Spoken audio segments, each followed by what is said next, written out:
प्यारे साथियों नमस्कार। डीए 63%, 4 महीने का एरियर को लेकर कर्मचारियों के लिए आई बहुत बड़ी खुशखबरी। केंद्रीय कर्मचारियों और पेंशनर के लिए एक बड़ी खुशखबरी सामने आ रही है। जुलाई 2026 से मिलने वाले महंगाई भत्ते यानी डीए और महंगाई राहत यानी डीआर में एक बार फिर बढ़ोतरी की उम्मीद जताई जा रही है। मीडिया रिपोर्ट्स और उपलब्ध महंगाई सूचकांक के संकेतों के अनुसार इस बार डीए में 3% की बढ़ोतरी हो सकती है। अगर ऐसा होता तो मौजूदा 60% डीए बढ़कर 63% हो जाएगा। सबसे बड़ी बात यह है कि कर्मचारियों को केवल बढ़ा हुआ डीए ही नहीं मिलेगा, बल्कि 3 से 4 महीने का एरियर भी मिल सकता है। तो दोस्तों, क्या है ये पूरी खबर, विस्तार से इसकी जानकारी लेते हैं।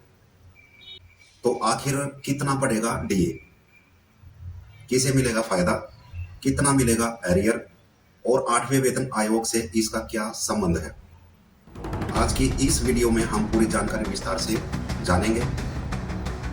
डीए और डीआर क्या होते हैं, सबसे पहले दोस्तों इस बारे में चर्चा करते हैं। दोस्तों सबसे पहले समझ लेते हैं कि डीए और डीआर आखिर होते क्या है। डीए यानी डियरनेस अलाउंस, यह केंद्र सरकार अपने कर्मचारियों को बढ़ती महंगाई से राहत देने के लिए देती है। वहीं डीआर यानी डियरनेस रिलीफ, यह पेंशन भोगियों को दिया जाता है। सरकार साल में 2 बार डीए और डीआर की समीक्षा करती है। पहली बार जनवरी से लागू किया जाता है और दूसरी बार जुलाई से, यानी कि हर साल कर्मचारियों को 2 बार डीए बढ़ोतरी का लाभ मिल सकता है।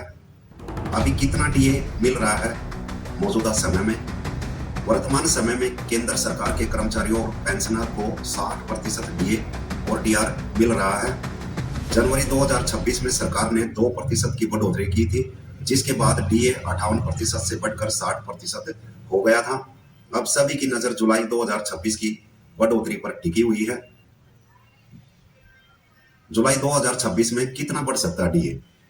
दोस्तों विभिन्न रिपोर्टों और एआईसीपीआई इंडेक्स के शुरुआती संकेतों को देखते हुए अनुमान लगाया जा रहा है कि इस बार डीए में लगभग 3% तक की बढ़ोतरी हो सकती है। अगर ऐसा होता है तो 60% डीए बढ़कर 63% डीए हो जाएगा। हालांकि अंतिम फैसला केंद्र सरकार और केंद्रीय कैबिनेट की मंजूरी के बाद ही होगा, लेकिन फिलहाल 3% बढ़ोतरी की संभावना सबसे मजबूत मानी जा रही है।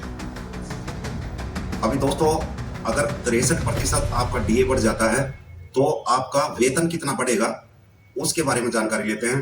अब सबसे महत्वपूर्ण सवाल है, डीए बढ़ने से आपकी जेब में कितना पैसा आ सकता है। आइए कुछ उदाहरण देखते हैं। अगर किसी कर्मचारी की बेसिक सैलरी 18,000 रुपए है तो वर्तमान 60% डीए के हिसाब से उसे 10,800 रुपए डीए मिल रहा है।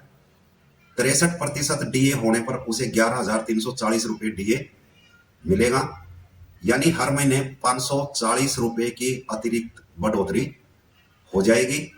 अगर किसी कर्मचारी की बेसिक सैलरी 35,400 रुपए है तो 3% डीए बढ़ने पर लगभग 1,062 रुपए प्रति माह का उसको फायदा मिलेगा। अगर बेसिक पे 56,100 रुपए है तो डीए बढ़ने से लगभग 1,683 रुपए प्रति माह का उसको कर्मचारी को अतिरिक्त लाभ मिलेगा। और यदि किसी अधिकारी की बेसिक सैलरी 1 लाख रुपए है तो उसे हर महीने करीब 3,000 रुपए अतिरिक्त डीए मिलेगा। एरियर कितना मिलेगा? अब बात करते हैं उस चीज की जिसका सभी कर्मचारियों को इंतजार रहता है, यानी एरियर। जुलाई 2026 से बढ़ा हुआ डीए लागू होगा, लेकिन सरकार आमतौर पर इसकी घोषणा कुछ महीने बाद करती है। अगर घोषणा सितंबर 2026 में होती है तो कर्मचारियों को जुलाई, अगस्त और सितंबर का एरियर मिलेगा, यानी 3 महीने का एरियर मिलेगा। अगर घोषणा अक्टूबर 2026 में होती है तो कर्मचारियों को जुलाई, अगस्त, सितंबर और अक्टूबर का एरियर मिलेगा, यानी पूरे 4 महीने का एरियर हो जाएगा। इससे कर्मचारियों के खाते में एक मुश्त अच्छी रकम मिल जाएगी। डीए कैसे तय होता है? बहुत सारे लोगों के मन में यह सवाल आता है कि आखिर डीए बढ़ाने का आधार क्या है। तो दोस्तों डीए की गणना एआईसीपीआई IW यानी all India consumer price index for industrial worker के आंकड़ों के आधार पर की जाती है। यह सूचांक देश में महंगाई की स्थिति को दर्शाता है। जैसे जैसे महंगाई बढ़ती है वैसे वैसे डीए भी बढ़ता है। जनवरी से जून 2026 तक के आंकड़ों के आधार पर जुलाई 2026 का डीए तय किया जाएगा।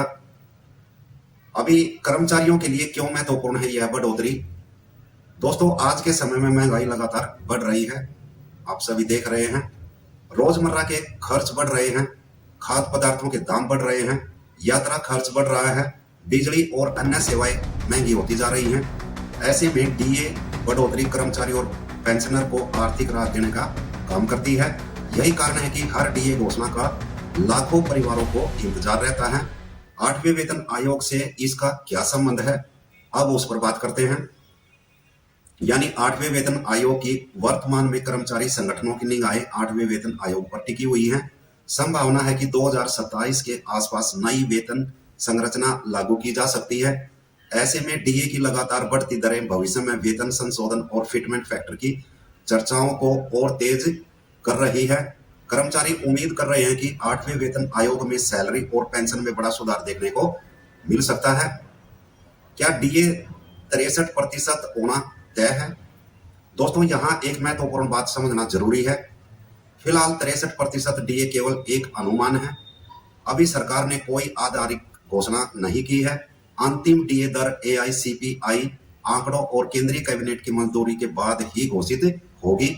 इसलिए किसी भी दावे को अंतिम फैसला ना माने, आधिकारिक घोषणा का इंतजार करें। सरकार क्या फैसला लेती है उसी के ऊपर निर्भर करता है। तो दोस्तों, कुल मिलाकर अच्छी खबर यह है कि जुलाई 2026 में केंद्रीय कर्मचारियों और पेंशनर को डीए में 3% बढ़ोतरी मिलने की संभावना है। अगर ऐसा होता है तो डीए बढ़कर 63% हो जाएगा। इसके साथ ही 3 से 4 महीने का एरियर भी मिल सकता है। यानी लाखों कर्मचारियों और पेंशनर की आय में एक अच्छी बढ़ोतरी देखने को मिल सकती है। अब सभी की नजर सरकार की आधिकारिक घोषणा पर टिकी हुई है। दोस्तों, आपको क्या लगता है, क्या इस बार डीए में 3% बढ़ोतरी होगी या इससे ज्यादा हो सकती है? अपनी राय कमेंट्स बॉक्स में जरूर रखिए। वीडियो पसंद आया हो तो लाइक करें, शेयर करें और चैनल को सब्सक्राइब करना ना भूलें। जय हिंद, जय भारत, वंदे मातरम।